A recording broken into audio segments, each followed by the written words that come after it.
You likely know how to make exercises harder depending on what your goals are. For cardio, you're going to try to run faster on the treadmill. For strength training, you're going to increase the weight on the machines. For kegels, that one's a bit trickier. Hi, I'm Becky. Welcome to Wellness in the Pelvis. I'm a pelvic floor physical therapist and a mom, and I'm here to help you understand more about your body, especially when it comes to your pelvic health. Today, we're going to talk about how to feel confident in your ability to progress your kegels or your pelvic floor strengthening. So let's shed some light on what's going on down there.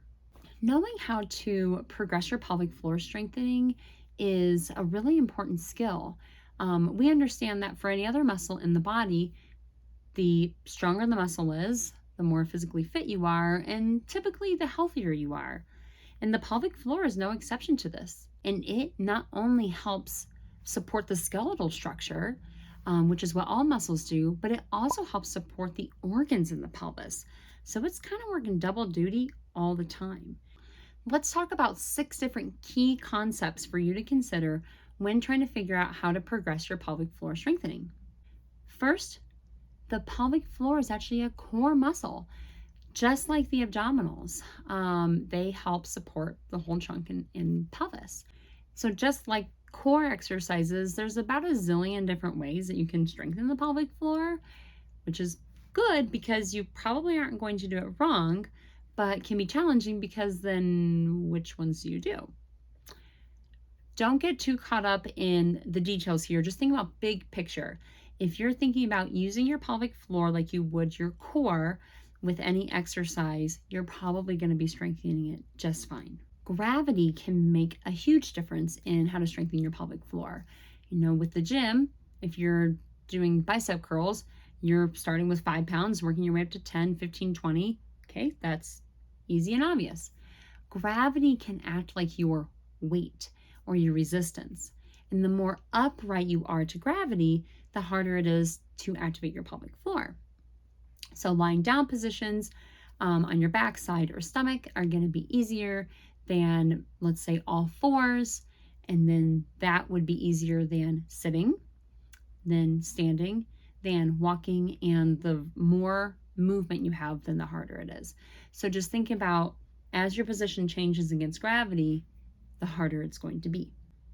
Impact, especially if you're doing more dynamic exercises where you are jumping or your feet are leaving the ground in some capacity, the further away the ground is from your body or the softer the surface, the harder it's going to be for your pelvic floor. For example, jumping as high as you can and then landing is going to be harder for your pelvic floor than just keeping your feet on the ground. And what's interesting is you would think landing on something softer may actually be easier for your pelvic floor because it's soft, but in all reality, your body has to work hard to hold you up on a soft surface than it is on a harder surface. So a carpeted floor is going to be easier than a trampoline. Where your legs are positioned in orientation to your pelvis. So if your legs are right underneath you, it's going to be easier because the center of your mass is right beneath you.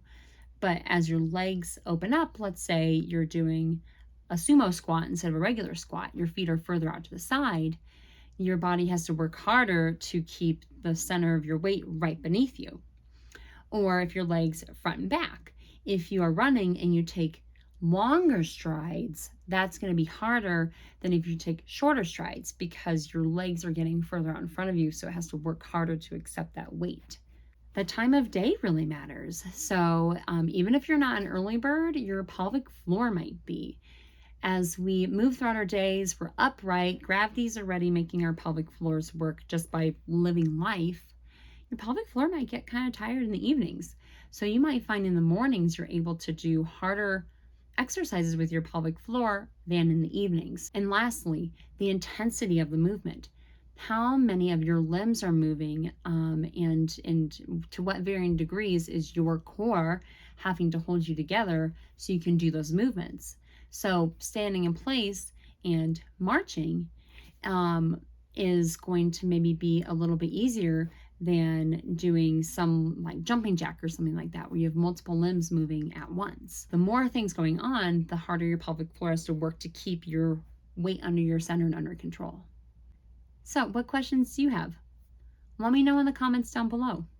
Don't worry about that like or subscribe thing. It's not really my thing either. I'm just here to help you understand more about your body. If that's something you're into, watch more videos. Thanks for coming. I'll see you next time.